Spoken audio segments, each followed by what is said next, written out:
Na palavra de Deus está escrito: de graça recebeste, de graça dai. Ajude-nos a compartilhar o Evangelho. Dê o seu like, inscreva-se no nosso canal e ative o sininho. Obrigado. Mas há um Deus nos céus que revela os segredos. Ele revelou o que vai acontecer no fim dos dias.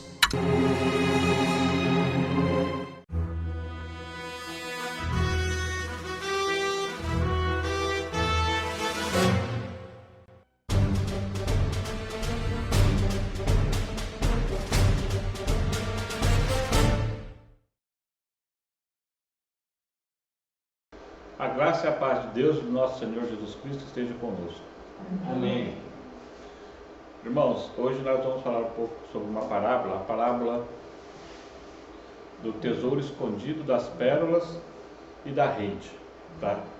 Essa parábola está lá em Mateus, no capítulo 13. Porém, antes de começarmos essa parábola, por que Jesus falava em parábolas? Se você ver aí no mesmo capítulo 13 de Mateus, ali no versículo, a partir do versículo 10,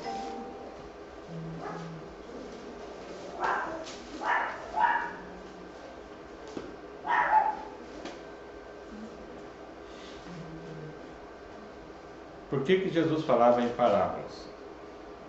Aí mesmo em Mateus, no capítulo 13, a partir do versículo 10, nos diz assim: e acercando-se deles os discípulos, disseram: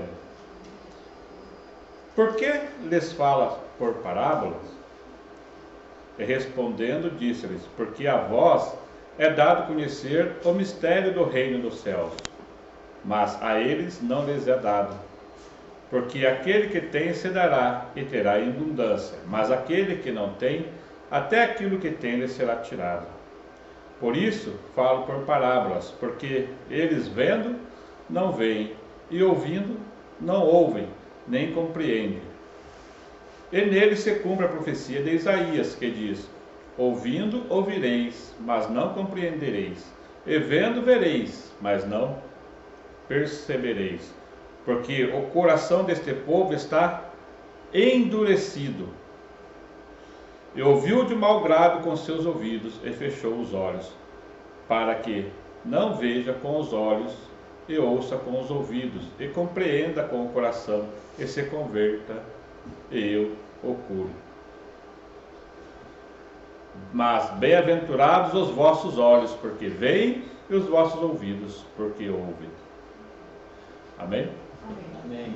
Então, irmãos, veja, por que Jesus falava palavra? Porque a uns é dado a conhecer e a outros não é dado a conhecer. Mas por que a uns é dado a conhecer e a outros não? Será que Deus faz isso? A esse eu vou dar a conhecer? Não, mas para eles eu não vou dar a conhecer. Será que Deus é que faz a escolha? Não, eu acredito assim, irmão Rogério, que seja pessoalmente, pessoal, que a pessoa queira. Veja. Porque tem pessoa que quer, pessoa que não É quer. o que fala aqui, no versículo 15. Porque o coração deste povo está endurecido. Nós mesmos, quando buscamos as coisas do mundo, nós mesmos, ou as tradições, ou mesmo buscamos em outros livros, como de teólogos, para conhecer a palavra de Deus, acabamos o quê?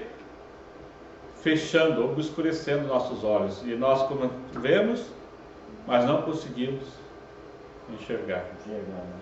Tá? Lembre-se, tá? Examinando a palavra de Deus apenas. Tá? Porque se você vai examinar livro de teólogos, aquela coisa que eles pregam errado ali, aquilo obscura a sua mente. Aí você não consegue ter clareza depois nas coisas de Deus. Por isso, tá?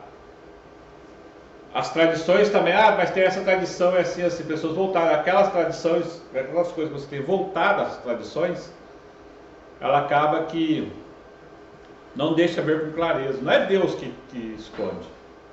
É a pessoa que exclui, né? As pessoas que excluem. Tá certo?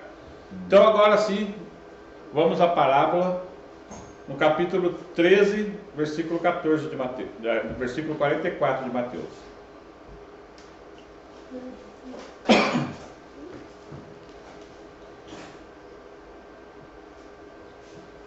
Mateus capítulo 13, versículo 44. O reino dos céus é semelhante a um tesouro escondido num campo, que um homem achou e escondeu, e pelo gozo dele vai, vende tudo que tem e compra aquele campo. Outra sim, o reino dos céus é semelhante a um homem negociante que busca boas pérolas. E encontrando uma pérola de grande valor, foi, vendeu tudo quanto tinha e comprou-a. Igualmente, o reino dos céus é semelhante a uma rede lançada ao mar, que apanha peixe de toda qualidade, e estando cheia, a puxam para a praia, e assentando-se, apanham para os cestos os bons e os ruins, porém lançam fora. Vamos parar aqui. Irmãos, a primeira parte nos diz aqui, no versículo 44. O reino dos céus é semelhante a um tesouro escondido num campo, que um homem achou e escondeu, e pelo gozo dele vai, vende tudo que tem e compra aquele campo. Como entendemos isso? Primeira coisa, o reino dos céus. O que é o reino dos céus?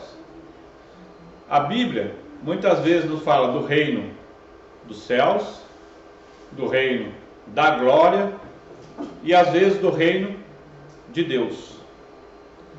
Será que tem alguma diferença? Reino da glória, reino dos céus.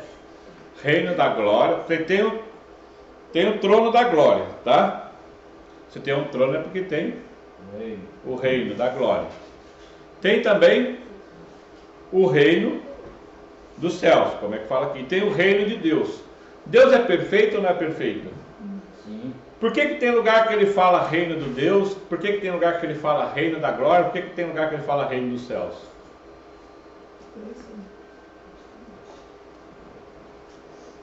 Se Deus é perfeito, será que tudo é a mesma coisa? Acho que não. Hein? O que vocês acham? Existe o trono da glória, tá certo? O trono da glória está lá em Hebreus no capítulo 4. Abre Hebreus no capítulo 4, só para nós vermos.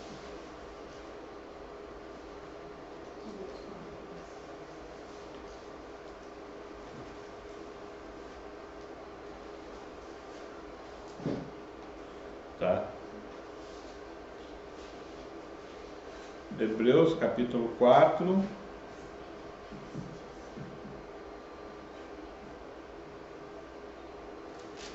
Deixa eu só achar aqui.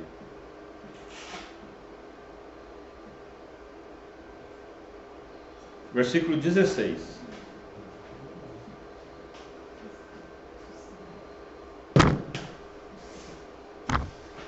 Cheguemos, pois, com confiança aonde?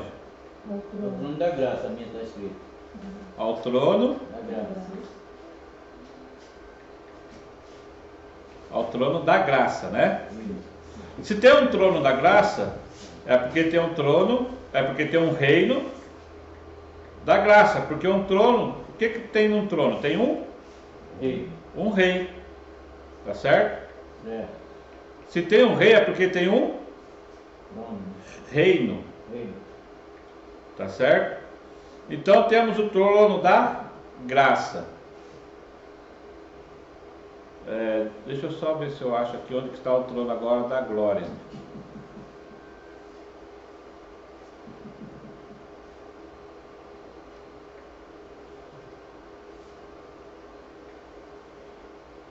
trono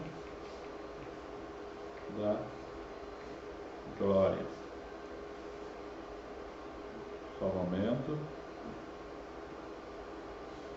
Em Mateus, no capítulo 19, deixa marcado o capítulo 13 aí.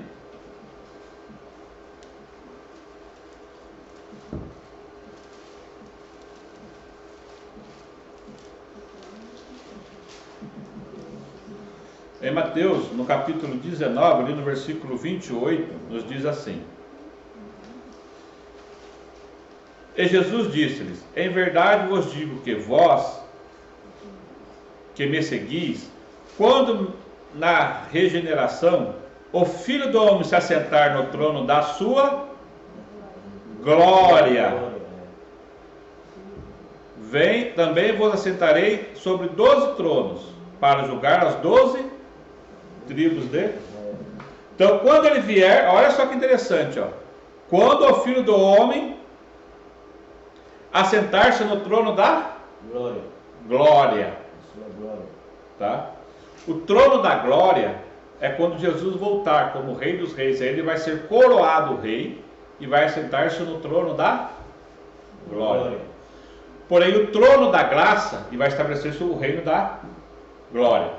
Tá certo? Voltando. O trono da glória é quando Jesus voltar, levar os seus, ele volta como Rei dos Reis, Senhor dos Senhores, e vai ser coroado rei, e vai se sentar no trono da glória, e ali vai ter o reino da glória. Então, quando pós Jesus voltar, a volta de Jesus. Porém, o reino, o trono da graça, ou o reino da graça, começou lá no Éden, e vai até o fechamento da porta da graça. Certo? Então, muitas vezes, tá certo? Muitas vezes não.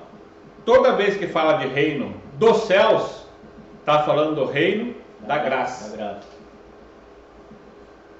Tá? Que começou no Éden e vai terminar na volta de Jesus. Ou melhor, vai terminar quando fechar a porta da graça. Porém, o reino dos céus, o reino da glória, vai começar na volta de Jesus, quando ele for coroado rei, e aí vai ser eternamente o reino da glória. Porém, o reino de Deus compreende esses dois reinos, tanto da graça como da glória. Tá certo? Então Deus vai, o primeiro reino da graça, depois vai vir o reino da glória. O reino de Deus engloba tudo isso. Tá certo? Então a diferença. O reino da graça engloba tudo isso. Não, o reino de Deus engloba o reino da graça e o reino da glória. Engloba os dois. Engloba os dois. Porém, o reino da graça começou no Éden e vai até o fechamento da porta da graça. O reino da glória, e muitas vezes o reino da graça é chamado de reino dos céus. Porém, o reino da glória vai começar só na volta de Jesus, quando ele for coroado rei. Amém? Certo? Então voltemos lá a Mateus capítulo 13, versículo 44.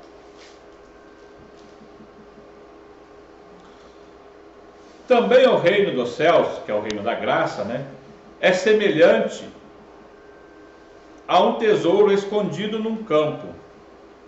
O que seria o tesouro escondido no campo? O que é o campo? O mundo, né? Depende para quem está. O campo tem a hora que ele é comparado com o mundo. Né? Não, veja. Lá na parábola do joio ali fala sobre o campo. Né? Veja só. Então vamos ver primeiramente aqui, tá certo? Como você falou, o mundo, tá bom? O que acontecia na época de Jesus? Os homens que eram ricos, eles não tinham onde guardar o dinheiro. Então, muitas vezes eles escondiam o dinheiro na terra. Certo? E aí, quando mudava rei também, mudava-se o rei, morria o rei, assumia o outro, né? Aqueles geralmente vinham tributos, queriam mais tributos, queriam mais dinheiro, então eles deixavam o tesouro deles escondido na terra. Muitas vezes, esse homem que deixava aquele tesouro escondido na terra, ele morria, ou esquecia de onde deixou, e se passava anos ali. Isso era comum naquela época de Cristo. Tá certo? Aí algumas pessoas às vezes vinham, arrendavam aquela terra, e quando estava arando a terra, achava o tesouro. E aí ele ia, vendia tudo que tinha para comprar aquela terra, porque aquela terra não era dele. Certo. E quando ele comprava aquela terra, ele começava a procurar Aquele tesouro. os tesouros ali escondidos. A família achava, nossa, vai vender tudo para comprar aquilo lá, você é louco. Né? As pessoas achavam que era loucura. Não sabia ele que tinha encontrado ali, né? Sabia que tinha tesouro ali. Entendeu? Depois que ele comprava a terra, era dele, aí ele podia procurar naquela terra os tesouros escondidos. Entendeu? Isso era comum na época de Cristo. Tá? Só um momentinho. Deixa eu virar aqui, acho que a câmera está meio torta, não estou saindo meio de lado aí.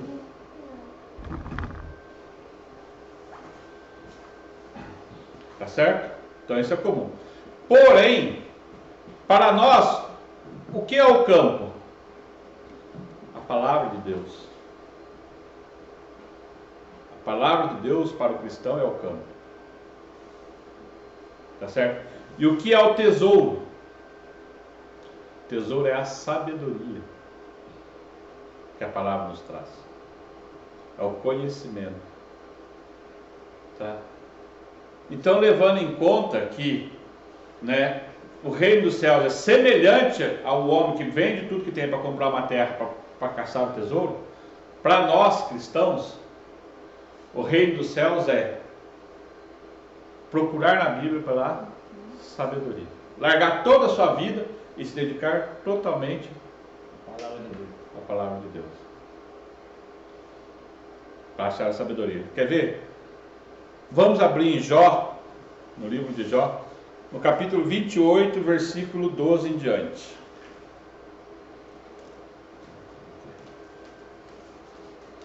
Antes de Salmos vem Jó. 28.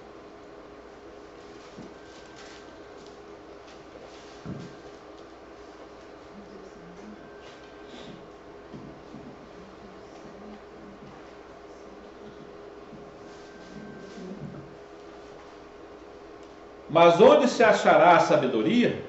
E onde está o lugar da inteligência? Tá? Então, na palavra de Deus aqui, né, onde está, né, a sabedoria, que é o que é importante para o cristão, que é aqui, né, o tesouro, né, para o cristão. Versículo 13. O homem não lhe conhece o valor, mas se acha na terra dos viventes. O abismo diz, não está em mim. E o mar diz, ela não está comigo. A sabedoria não está comigo. Não se dará por ela ouro fino, nem se passará prata em câmbio dela. Ou seja, você não vai trocar ela por... A sabedoria é muito mais valiosa do que o ouro, do que a prata. Tá certo? Você não vai trocar a sabedoria por ouro.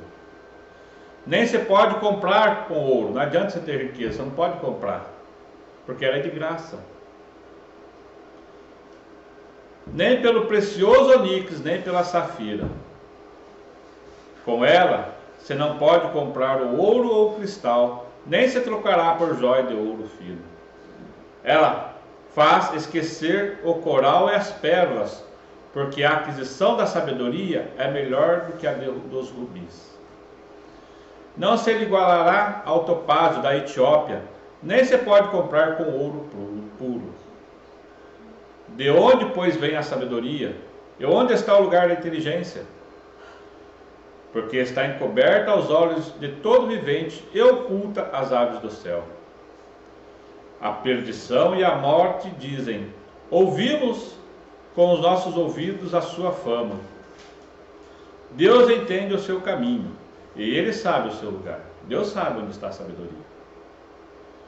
Porque Ele vê as extremidades da terra e vê tudo o que há debaixo dos céus. Quando deu peso ao vento e tomou medida das águas. Quando prescreveu uma lei para a chuva e o caminho para o relâmpago dos trovões. Então viu e manifestou, estabeleceu também e a esquadrinhou. Mas disse ao homem, eis que o temor do Senhor é a sabedoria, e apartar-se do mal é a inteligência. O que é a sabedoria? Temor. Temor do Senhor. O temor do Senhor é o princípio da Sabedoria. sabedoria, Provérbios 8:10. É isso mesmo. Tá certo? Temor de Deus. Então, o temor de Deus. O que seria o temor de Deus? Eu creio que seja você a obediência, Respeito. temor é a obediência ao mandamento de Deus. Tá. E a consciência da grandiosidade de Deus. Né? Eu vou ver aqui na palavra-chave. Aqui na palavra temor está 33:7,4. Deixa eu achar aqui o que poderia ser.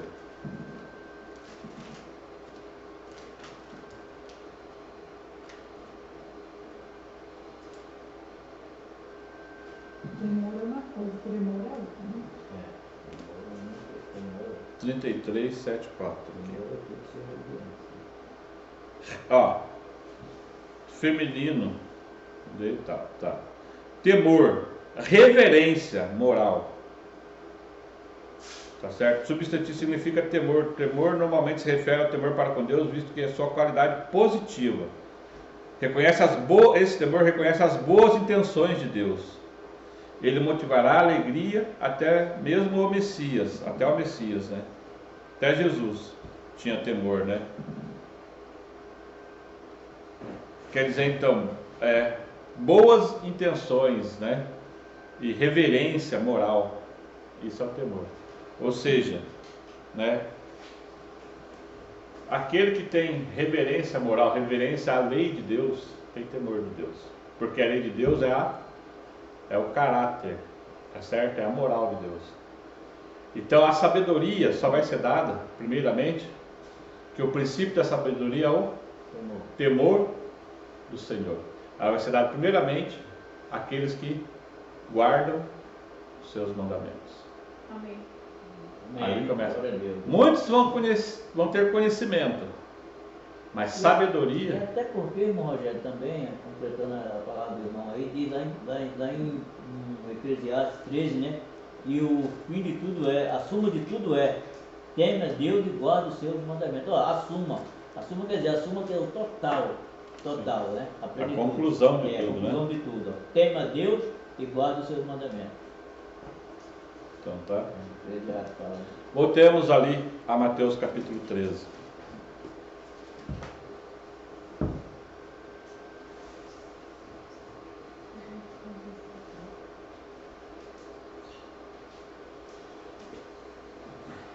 Nós acabamos de ver que a sabedoria é o temor do Senhor e só vai ser dado àqueles que guardam os mandamentos, tá certo? Por que o homem do mundo não consegue enxergar a sabedoria? Por que ele vendo ele não enxerga e ouvindo ele não entende? Justamente porque ele não tem o temor do Senhor. Entendeu? E por ele não ter esse temor do Senhor, o que acontece? Ele coloca primeiro a teologia, coloca livros, coloca, né, outras pessoas, sermões de outras pessoas, como aquilo para pegar para si. Tá certo? E quando uma pessoa erra, aquilo acaba obscurecendo. As tradições também. Então ele se apega nisso e não se apega à lei de Deus. Aquele que tem a lei no seu coração vai ter sabedoria. Amém. Tá certo? E a sabedoria não vem pela palavra de Deus. Vem tanto para você ver como para você ouvir a palavra de Deus. Mas a palavra, não outras coisas, não tradições, não livros, não nada. Isso pode vir conhecimento, não sabedoria. Tá bem? Amém. Então a Bíblia é o campo, tá? E o tesouro é a sabedoria, tá bom? E para ter sabedoria precisamos ter o temor de Deus, que é guardar os mandamentos. Ok? Amém. Versículo 45. Outra assim, o reino dos céus é semelhante ao homem negociante que busca boas pérolas. E encontrando uma pérola de grande valor, foi e vendeu tudo que tinha e comprou-a. E agora, o que é a pérola de grande valor? Veja, as pérolas, quando ela é tida de grande valor, quanto mais perfeita ela for, mais valor ela tem. Tá certo? Então veja, a pérola de grande valor tem muito valor, é Jesus. Ele é perfeito, irrepreensível. Então quando fala aqui a pérola, né, está falando de Jesus. O negociante, quem são negociantes? São aqueles que buscam, né, a Jesus. E quando eles acham, eles vendem, olha só, vendeu tudo que tinha e comprou. Deixa todas as coisas do mundo em prol de servir a Jesus. Essa é a pérola de grande valor. É isso que diz essa palavra. Tá certo? E veja, e quando, né, realmente eu começo a contemplar a Jesus, a ver a perfeição dessa pérola, o que eu vejo nessa perfeição da pérola? Seu caráter perfeito, o amor, o jeito de tratar as pessoas, a alegria, a paz que tem. Não tem como um cristão se desesperar, que realmente encontrou essa pérola de grande valor, se desesperar em qualquer sentido, em qualquer momento, seja na perda de um filho ou de um familiar, seja na doença, não tem como se desesperar. Claro, ele sofre, mas desesperar não. Glória a Deus, é verdade. Tá certo? Bem claro. Eu ia muitas vezes essa parábola aqui, eu não entendia. Né? A pérola aqui é Jesus. A pérola é Jesus. Tá? O grande valor. Pérola perfeita, tá? E como que era Jesus? Veja, né, como nós vimos já, né, na vida de Jesus, ele não olhava, mesmo quando faziam ele de bobo, colocando sobrepeso de serviço nele, né, os irmãos colocavam, em nenhum momento ele olhava fazia com aquele serviço reclamando, ou mesmo passava pela sua cabeça reclamar daquilo. Ele fazia com alegria, mesmo nesse momento. Quando tiravam sarro dele, tá certo? Quando castigavam ele, em nenhum momento, tá? Ele sequer olhava com um olhar de desaprovação. E nós, até com nossos filhos, que eu tenho visto grandemente, né? Qualquer coisinha a gente já fecha a cara, já vai xingando, já vai... E às vezes faz uma coisa, vai murmurando. Às vezes você está fazendo um serviço, acha que aquele serviço não era você que deveria fazer, né? E fica maquinando, por que aquele cara não faz isso? Por que ela... Isso é muito claro, Versículo 47. Igualmente, o reino dos céus é semelhante a uma rede lançada ao mar, que apanha toda a qualidade de peixes. E estando cheia, puxam para a praia, e assentando-se, apanham os cestos, os bons e os ruins, porém lançam fora. Assim será na consumação dos séculos. Virão os anjos e separarão os maus dentre os justos, e lançá-los-ão na fornalha de fogo. Ali haverá pranto e ranger de dentes. Olha só que interessante. O que é a rede? A rede é o Evangelho. É a mensagem que nós temos que dar ao mundo. E ela vai apanhar tanto peixe bom como peixe ruim. Tanto pessoas boas como pessoas ruins. Né? Você falou que sua mãe sonhou com um peixe, perseguindo ela. Tanto pessoas boas como pessoas ruins. Tá certo? E o que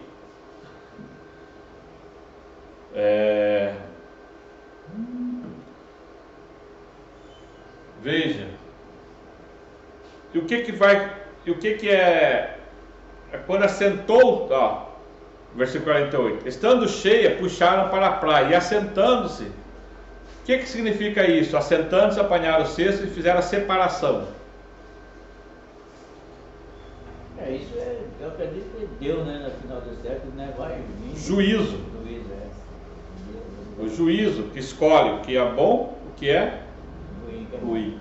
Então o evangelho é pregado, tá certo? certo. E o juízo faz a separação Os bons e os ruins. dos ruins. Assim como a palavra também daquela palavra que Jesus fala das ovelhas boas e más, né? E olha só isso, olha só que interessante. Assim será na consumação dos séculos. Virão anjos e separarão os maus dentre os justos. Irmãos, muitas pessoas estão sendo separadas de nós hoje já. Quantos irmãos estiveram conosco que hoje não estão? Hoje não estão. Quantos irmãos estiveram seguindo firmemente a palavra de Deus e hoje se desviaram? Seja por causa de doutrinas, né? De ventos de doutrinas, né? Por causa do nome de Jesus, por causa de sábado lunar, por causa de dízimo, por causa de várias coisas que se separaram do que está escrito na Bíblia. Isso já é. E olha que interessante, né? Fala que o joio e o trigo andarão juntos até o fim, e os anjos vão fazer a separação, tá certo? Sim. Agora o que dá para pensar nisso daí? Olha só que interessante. O joio e o trigo estarão juntos até? Tem pessoas que falam que os justos vão ser retirados e o joio vai ficar aqui para passar pelas tribulações, para ver se conseguem depois serem salvos. Mas se você ver a palavra do joio e do trigo, já fala, o joio e o trigo estarão juntos até? Então não vai ter essa separação. E outro, até porque também o joio não tem como virar trigo. Sim, claro, o joio não tem como virar trigo. Já é. Tá certo? Então, né? E olha que os peixes ruins serão lançados na fornalha de fogo. Tá certo? Então, irmãos, veja, Jesus fala em parábolas para que vendo não vejam e ouvindo não entendam. Nós hoje entendemos. Por quê? Porque a nós é dado conhecer os mistérios.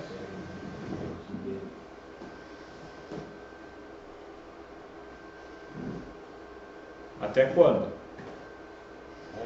Enquanto nós formos em busca da sabedoria. Temos que ter, uma certa vez, o Marte falou dos irmãos que estavam conosco, né? Esses irmãos aí estão com fome, você não dá para eles o que comer. Não dá alimento. Eles querem saber da palavra de Deus e você não dá para eles alimento para eles comerem. Eu falei para eles não estão com fome, eles são glutões. O quê? Eles não estão com fome, porque o que eles tinham da palavra já era ter saciado a fome deles. Eles são glutões, gulosos. Querem mais. Só quer sentir. Querem mais. Isso é levar aquelas pessoas, logo depois passou, né? E ele falou, você tinha razão. E quando ele viu que eu tinha razão? Quando essas pessoas começaram a aceitar Yeshua, não podia falar o nome de Jesus, começaram a se judaizar. Então, quer dizer, não bastou a palavra, sempre quer mais. Tipo continente. Aí vão em busca de doutrinas, de ventos de doutrinas. Tá? Então, nós temos que ir em busca da sabedoria. Até assim, tem que ter paciência, né? Tem que, na hora certa, no momento certo, ter o equilíbrio, né? Sim. Fruto do Espírito, equilíbrio, paciência. Amém? Fruto do Espírito é o quê? Que nós possamos fazer parte, né? Daqueles peixes bons, né? Amém. Amém. Deus nos ajude. E não Amém. nos ruins. Deus ajude. Às Amém. vezes, Rogério, bate assim, desespero, tem que fazer isso, tem que levar, tem que fazer, né? O desespero, aí você vai ver que não é mais equilíbrio. né? Porque o equilíbrio é uma coisa, assim, na vontade, calma, né? Tranquila, né? Se der eu vou, se não der eu não vou, né? Sabe? Então... Uma vez, só para ter uma ideia, lembra quando nós íamos para o Rio para pregar, lá no Rio? Vocês moravam lá em Lorena. Eu passava em Lorena, pegava o Marcos. Olha qual que é a situação. Eu trabalhava quinta-feira à noite no hospital. Tinha trabalhado quinta-feira de dia, com o seu Ney. Trabalhava quinta-feira à noite no hospital. Voltava sexta-feira de dia no seu Ney, direto, sem dormir. Às vezes eu ficava sentado lá, tirava um cochilo. Sexta-feira à noite, seu Ney. Vinha para casa, tomava banho, me arrumava as coisas, pegava o carro. Quando era 8 horas, 9 horas, saía daqui. Batia para ir para o Rio. Chegava em Lorena, passava em Lorena primeiro, umas 11 horas, meia-noite, dormia até 3, 4 horas da manhã, pegava o carro e ia para o Rio.